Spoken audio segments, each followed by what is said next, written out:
Hey guys, imagine this. Picture the moment your phone dies right when you need directions the most, or you're stuck waiting forever for it to charge before heading out. Now imagine a mid-range that lasts at that, giving you 2 full days of juice, blast from 0 to full in under 45 minutes, and still throws a 200 megapixel camera into the mix without emptying your wallet. That's the Redmi Note 15 Pro plus 5G in 2026, and after grinding through weeks of real use, hiking in the rain, gaming till 2 a.m., forgetting to plug in overnight, I'm low-key shocked at how much it delivers. But does it actually dethrone the Pixel 9a, or is it all hype? Let's talk it through, no fluff. Alright, straight into it. Design first. I grabbed the mocha brown faux leather version, and honestly, it feels way more expensive than it is. Soft, grippy, no fingerprint magnet nightmare. Flat edges, flat screen, classic 2026 look, but executed really well. It's 163.3 by 78.3 by 8.2 millimeters, a little wide for smaller hands. 207 grams, not the lightest, but lighter than those massive iPhone Pros. The killer feature? IP68 or IP69K. Dust-proof, survives underwater up to 1.5 meters, even high-pressure jets. I tested in the rain last week, no panic. Unboxing feels generous too. Charger, though not the fastest one. Case, the full kit. Way better than the here's your phone, good luck vibe from some brands. Display is a 6.8-inch AMOLED with super slim bezels. Looks modern next to the Pixel 9a's thicker frames. Colors are punchy. Brightness is plenty for outdoors. 120 Hz makes scrolling addictive. I've been doomed scrolling on this thing during long bus rides, and it never feels laggy. Fingerprint scanner? In-display optical bottom placed, fast and accurate, even with damp fingers after washing dishes. Cameras. The 200 megapixel main, f per 1.7, 23 millimeters is a star. Daylight shots are detailed, dynamic range solid. Colors natural, not over the top. I took some food pics at a street stall, zoomed in, and the details held up crazy well.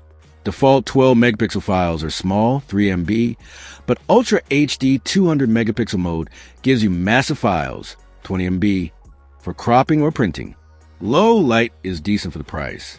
The 8 megapixel ultra wide though, disappointing, soft, noisy edges, not great in dim conditions. No telephoto lens either, so 2x to 3x digital zoom is just okay. Video caps at 4K 30 with good stabilization.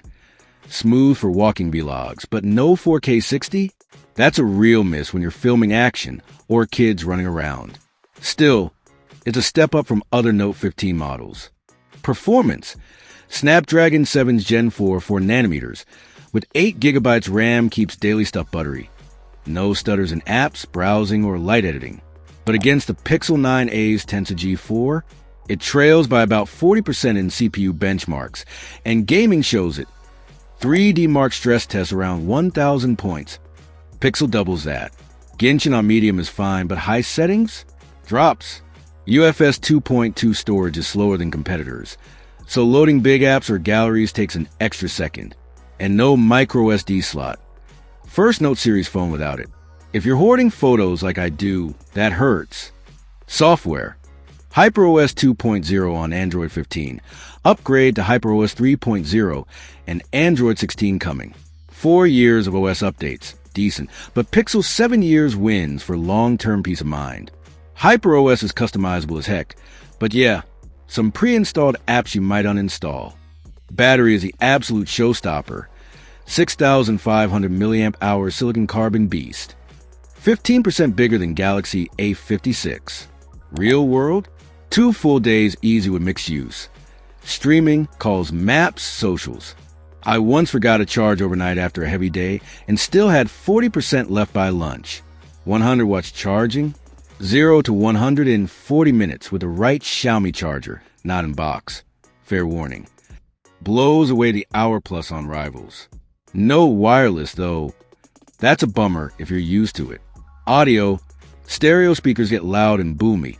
With actual bass thanks to the bigger body, beats the smaller Pixel. Haptics feel premium, crisp vibrations, not cheap buzz.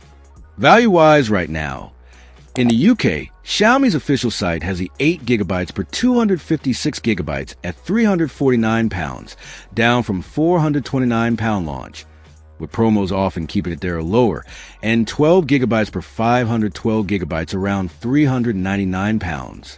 Amazon UK lists higher configs like 12 plus 512GB at £399 to £430-ish. In the US, unlocked versions on Amazon hover around $470 for 8 per 256GB, sometimes dipping to $420 with Visa promos or deals, while 12 or 512GB pushes $515. Europe-wide, it's €499 to €550, depending on config and site, but early discounts and trade-ins shave that down noticeably. Compared to the Pixel 9a, often discounted to $399 to $499, or Galaxy A56 equivalents, this Redmi delivers way more battery endurance, faster charging, and that IP69K toughness for similar or less cash, especially if you hunt those flash sales or bundles on Amazon, Xiaomi site, or retailers. It's a no-brainer for anyone prioritizing real-world stamina over pure benchmark wins. So, is the Redmi Note 15 Pro plus 5G still worth buying in early 2026? Absolutely. If battery endurance, blazing charging, and that premium in-hand feel matter most to you, it's Xiaomi's best mid-ranger yet, punching way above its weight and seriously challenging the Pixel 9a on value. Drawbacks? Camera processing isn't as refined, performance trails in heavy gaming, and software support is shorter. But if you're like me, tired of charging every night, want something that lasts forever on a single charge, and don't need the absolute best photos, this is a no-brainer. Grab it on a deal and you'll be smiling. What do you think? Pixel loyalist, or tempted by that monster battery? Drop your thoughts below. Smash that like if this helped. Subscribe for more Real Talk reviews. Thanks for watching. Catch you in the next one.